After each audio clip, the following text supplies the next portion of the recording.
Fala, tudo bom?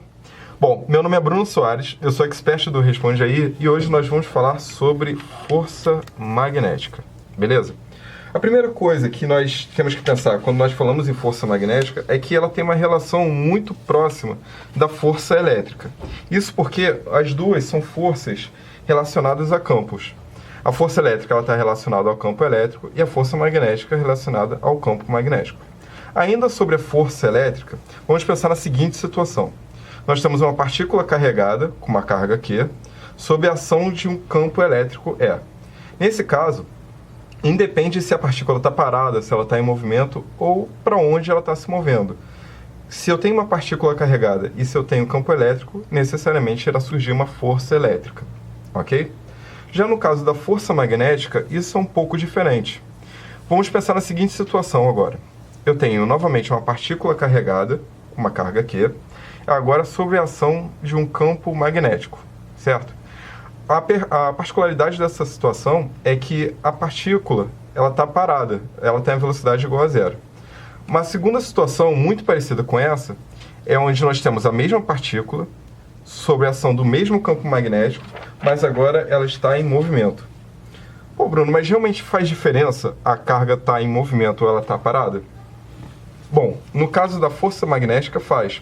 Isso porque cargas em repouso não sofrem a ação de forças magnéticas, enquanto cargas em movimento podem sim sofrer a ação de forças magnéticas. É muito importante que você tenha esse conceito bem forte na sua cabeça, porque na verdade independe se eu tenho um campo forte, se eu tenho um campo fraco, na verdade só depende se minha carga está em movimento ou não, beleza? Agora a dúvida que surge é a seguinte: como nós fazemos para calcular a força magnética? Ok, a força magnética ela é dada por essa expressão. Então eu tenho que a força magnética ela vai ser igual a Q vezes o produto vetorial entre V e B. Ok, vamos ver o que é cada coisa dessa nossa equação. Q é a carga elétrica, ok, que é dada em coulombs. V é a velocidade da partícula, dada em metros por segundo. E B é o vetor campo magnético, dado em Tesla, que é representado pela letra T. Ok? Nesse caso, como nós estamos falando de produto vetorial, nós podemos reescrever o módulo da força magnética da seguinte forma. A força magnética ela vai ser igual a Q vezes B vezes V vezes o seno de θ. Só que, beleza, que ângulo θ é esse que surgiu agora? Θ é o ângulo formado entre os vetores velocidade e o vetor campo magnético, certo? Na verdade, o que eu tinha para te dizer sobre força magnética acaba aqui. Agora, uma questão que é bem importante e aparece bastante quando a gente fala de magnetismo é a questão do produto vetorial. Então, eu acho que é uma boa a gente dar uma importância para isso agora, ok? Beleza. Vamos aplicar o produto vetorial a dois vetores relativamente simples. Nosso vetor A é um vetor 1, 0, 0, beleza? Ou seja, é um vetor unitário no eixo X, e o vetor B é o vetor 0, 1, 0, que é um vetor unitário agora no eixo Y. O produto vetorial entre A e B ele é dado da seguinte forma. O produto vetorial entre A e B é dado por essa matriz 3x3. Como a gente monta essa matriz 3x3? Na primeira linha, nós colocamos os vetores unitários, I, J e K, que são os vetores unitários dos eixos X, Y e Z, respectivamente. Beleza? Na segunda linha, nós colocamos o primeiro vetor, no caso, o vetor A. Beleza? Então, nós temos A, que vai ser 1, 0, 0. Então, a segunda linha da nossa matriz vai ser 1, 0, 0. E na terceira linha, nós colocamos o segundo vetor, que vai ser o vetor B, que é igual a 0, 1, 0, então na terceira linha nós teremos 0, 1, 0. Uma forma que eu acho mais simples de resolver esse determinante é através do método do cofator. Como é que funciona? Bom, nós vamos pegar cada um dos três termos da primeira linha e nós vamos transformar essa matriz 3x3 em uma matriz 2x2, que vai ser um pouco mais simples de resolvermos. Então nós vamos pegar o I. Quando nós pegamos o I, a gente automaticamente exclui a coluna referente ao I e a linha referente ao I da nossa matriz 3x3. Então, vamos lá. Nós pegamos o I aqui, excluindo a primeira linha e a primeira coluna, vai sobrar 0, 0, 1, 0. Ou logo, 0, 0, 1, 0. E vamos repetir o mesmo procedimento para os outros vetores unitários. Então, para o J, nós vamos excluir a segunda coluna e a primeira linha. Vai sobrar 1, 0, 0, 0. 1, 0, 0, 0. Para o vetor K, é a mesma coisa. Vamos excluir, então, a terceira coluna e a primeira linha. Vai sobrar 1, 0, 0, 1, 1, 0, 0, 1. E agora basta resolver essa matriz, ou determinante de uma matriz 2 por 2, que basta multiplicar as diagonais, certo? Ok, então nós teremos o seguinte. Para a primeira matriz, nós teremos 0 vezes 0, que vai dar 0, menos 0 vezes 1, que vai dar 0. Ou seja, esse primeiro componente vai ser 0. O segundo componente aqui vai acontecer a mesma coisa. Eu vou ter 1 vezes 0, que vai ser 0, menos 0 vezes 0, que vai ser 0. Beleza?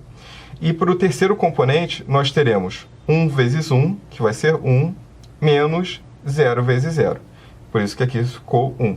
Então, nós acabamos de ver que o produto vetorial entre o vetor unitário no eixo x e o vetor unitário no eixo y vai ser um vetor unitário no eixo z. Beleza? Ok, Bruno, mas toda vez que eu quiser fazer resolver um problema de força magnética, eu vou ter que fazer essa matriz e fazer o produto vetorial? Não, na verdade a gente tem um método mais simples para resolver esse tipo de problema, que é usando a regra da mão direita. Bom, a regra da mão direita, assim como o método que eu acabei de te explicar, ela pode ser aplicada a qualquer vetor, ok? Beleza. Em que casos, principalmente, a gente usa a regra da mão direita? A gente usa a regra da mão direita porque alguns problemas não dão um sistema de coordenadas para a gente. Então, em alguns problemas, nós só temos o vetor velocidade apontado, um vetor campo magnético apontado, mas nós não temos um sistema de coordenadas. Ok? Então, vamos entender como é que a gente utiliza a regra da mão direita para resolver esse nosso problema. Vamos começar pelos mesmos vetores que nós acabamos de ver, o vetor A e o vetor B, certo? Ok, na regra da mão direita, o mais importante é você entender a posição da sua mão. Sim, eu estou falando sério. Beleza? Porque a sua mão sempre vai ficar mais ou menos dessa forma aqui, beleza? Então, o dedo indicador, ele vai estar se referindo ao primeiro vetor, o dedo médio vai estar se referindo ao segundo vetor, e o dedo polegar, ele vai estar apontando a direção e o sentido do resultado. Então aqui, nós teremos o indicador apontando no sentido do vetor A, que é o vetor 1, 0, 0, ok? O meu dedo médio aqui, ele vai estar apontando no sentido do vetor B, que é o vetor 0, 1, 0. E o meu dedo polegar, ele vai estar apontando no sentido da resposta, que vai ser o vetor 0, 0, 1. Beleza?